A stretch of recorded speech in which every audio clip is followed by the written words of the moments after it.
आदमी अपनी किस्मत से बहुत परेशान था। वह हर समय अपने आप को कोसता रहता था कि मुझे कैसा जीवन मिला है, क्या जिंदगी है। मुझे हर समस्या है, हर दुख मुझे घेर लेता है, हर समस्या मुझ पर आती है। एक दिन वह ऐसे ही बैठा हुआ अपने आप को कोस रहा था कि मेरी किस्मत कैसी है, मेरा भाग्य क्या है, मेरा जीवन क्या है। तभी अचानक एक बाज आता है और शिकार को अपने पंजों में पकड़कर पेड़ पर बैठ जाता है और वहीं वह अपने शिकार को खाना शुरू कर देता है। जब यह परेशान आदमी बाज को देखता है तो कहने लगता है, यह भी कोई जिंदगी है। वह कितनी मजेदार जिंदगी जी रहा है, न खाने की चिंता, न पीने की, न पहनने की, न परिवार की। शिकार करता है और खुली हवा में घूमता है, कभी इधर तो कभी उधर। सारा दिन आकाश में भ्रमण करता रहता है। यह असली जिंदगी है, वह जिंदगी जी रहा है।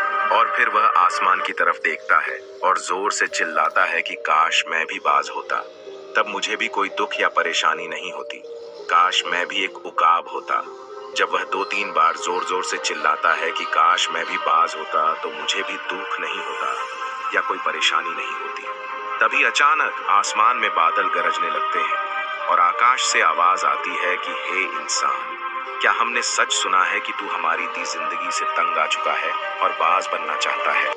तो आसमान से आने वाली इस आवाज को सुनकर व्यक्ति हैरान हो जाता है और आसमान की ओर देखकर कहता है, हाँ, मैं अपनी इस जिंदगी से तंग आ चुका हूँ, क्योंकि हर समस्या मेरे साथ है, हर दुख मेरे साथ है, हर समस्या मेरे साथ है।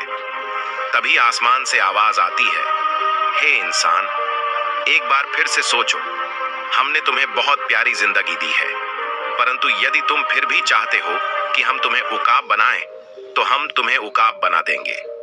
लेकिन एक बार जब हम तुम्हें चील में बदल देंगे, तो हम तुम्हें कभी भी इंसान में नहीं बदलेंगे। तो ये आदमी तुरंत जवाब देता है कि मैंने अच्छा सोचा था कि मुझे बाज बनना है, और एक बार जब मैं बाज बन जाऊंगा तो फिर कभी नहीं कहूंगा कि मुझे इंसान बनना है।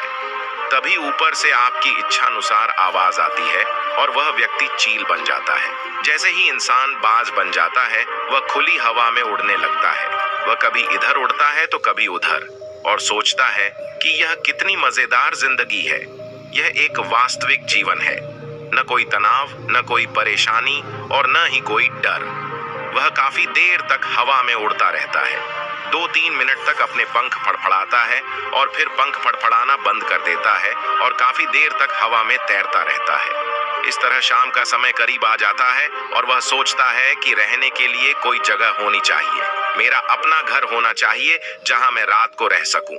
फिर वह तिनके और लकड़ियां इकट्ठा करना शुरू कर देता है और एक ऊंचे पेड़ पर अपना घोंसला बनाना शुरू कर देता है।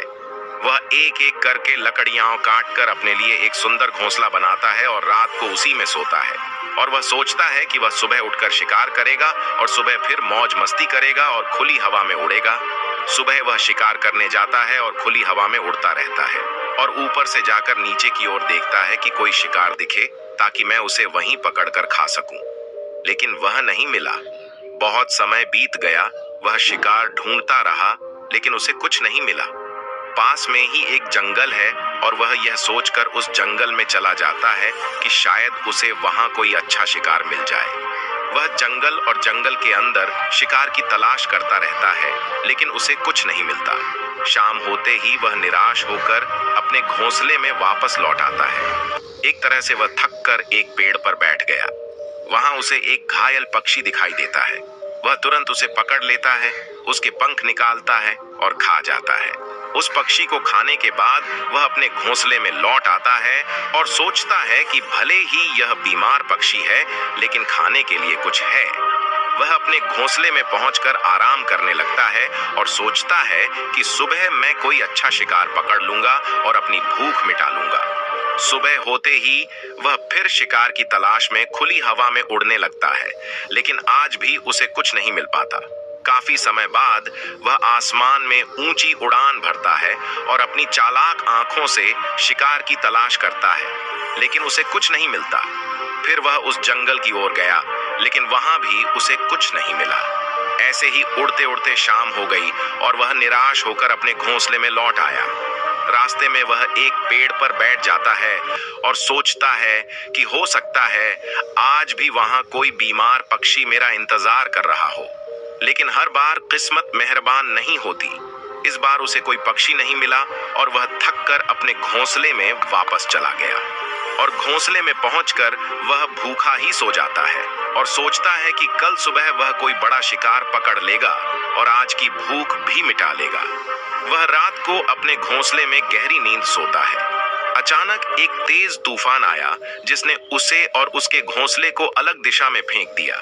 तो जहां वह गिरता है वहां एक नुकीली छड़ी होती है जो उसके पंजे में फंस जाती है और उसे बुरी तरह घायल कर देती है। तूफान रुकने के बाद तेज बारिश शुरू हो जाती है, लेकिन किसी तरह वह पेड़ के नीचे छुपी रहती है। रात बड़ी मुश्किल से कटी। सुबह होते ही बारिश रुक जाती है और चारों ओर खुशियां छा जाती हैं। नदियां और झरने बहने लगते हैं। सब कुछ सामान्य जैसा हो जाता है, लेकिन ये बाज अब पहले जैसा नहीं रहा। इसका पंजा घायल हो गया है। डंडे की वजह से उसका पंजा बुरी तरह जख्मी हो गया है। और आपको बता दें कि बाज का पंजा अपने शिकार को पकड़ने में बहुत अहम भूमिका निभाता है, क्योंकि बाज अपने शिकार को पंजे की मदद से पकड़ता है और फिर चोंच की मदद से खाता है। लेकिन अब उसका पंजा खराब हो गया है और वह 2 दिन से भूखा है। वह शिकार की तलाश में कुछ समय के लिए उड़ता है, शायद एक बीमार पक्षी ढूंढता है, लेकिन हर दिन उसे एक बीमार पक्षी नहीं मिलता है। कुछ देर उड़ने के बाद वह भूख और दर्द के कारण एक पेड़ पर बैठ जाता है। पेड़ पर बैठते ही उसे पता ही नहीं चलता कि कोई और मुसीबत उसका इंतजार कर रही है। आसपास से 8-10 कौवों का झुंड आकर उसे परेशान करने लगता है और उसके घाव पर चोंच मारने लगता है। उन्हें पता चला कि यह बाज भूख के कारण घायल और कमजोर है। वह उनसे बचने के लिए थोड़ा उड़ता है और फिर एक पेड़ पर बैठ जाता है, लेकिन उन्होंने उसे जाने नहीं दिया। वह फिर उड़ता है, लेकिन वे बार बार आते हैं और उसे परेशान करते हैं। कौवे अक्सर बाज के साथ ऐसा करते हैं, लेकिन फिर चील भी कौवे के साथ खेल खेलती है। जब कौवों का झुंड बाज को परेशान करता है, तो बाज सीधा आसमान में ऊंची उड़ान भरने लगता है। कौवे भी ऐसे ही उड़ने लगते हैं, लेकिन कुछ देर तक उड़ने के बाद वे इतनी ऊंचाई पर पहुंच गए जहां उन्हें उचित ऑक्सीजन नहीं मिल पाती। उनका दम घुटने लगता है और वे इससे ऊपर नहीं जा पाते। लेकिन चूंकि चील बादलों के ऊपर उड़ सकता है, वह ऊपर चला जाता है, लेकिन कौवा ऐसा नहीं कर पाता और वे नीचे की ओर आने लगते हैं। तो इस तरह चील को कौवों से छुटकारा मिल जाता है। लेकिन इतनी ऊंचाई पर उड़ने की ताकत इस बाज में भूख और दर्द के कारण नहीं है। तो वह उड़ जाता है और फिर बैठ जाता है और कौवे फिर से उसे छेड़ने लगते हैं। इसी भूख और कष्टकारी स्थिति में एक दिन बीत गया, दूसरा दिन बीत गया, तीसरा दिन बीत गया, लेकिन बाज की हालत में कोई सुधार नहीं हुआ। उसकी स्थिति खराब हो जाती है। चौथे दिन जब उसका अंत होने वाला होता है, तो वह उड़कर पास के एक मानव अस्पताल की छत पर बैठ जाता है और वहां से गुजरते मरीजों को देखता रहता है और सोचता है कि काश मैं भी इंसान होता, ताकि मैं अपनी चोटों का अस्पताल से इलाज करा सकूं, या मैं किसी को बता सकता हूं कि मैं भूखा हूं और मुसीबत में हूं। लेकिन आज मैं ऐसी बेजुबान चिड़िया हूं कि किसी से कुछ कह नहीं सकती, किसी से मदद नहीं मांग सकती। यही सोचते सोचते वह उसी छत पर मर जाता है। वह अपना जीवन बलिदान कर देता है, लेकिन साथ ही वह हमें यह भी सिखाता है कि तुम चाहे जिस चीज से बने हो, खुश रहो और इसमें बेहतर करने का प्रयास करते रहें। इस बात से परेशान मत हो, काश मैं ऐसा होता, काश मैं वैसा होता, काश मैं ऐसा बन पाता। आप जो भी हैं उसमें अपना सर्वश्रेष्ठ करने का प्रयास करते रहें। दोस्तों, ये कहानी काल्पनिक है, लेकिन हमें जीवन का एक बहुत ही महत्वपूर्ण नियम सिखाती है कि हम जो भी हैं उसमें अच्छे हैं।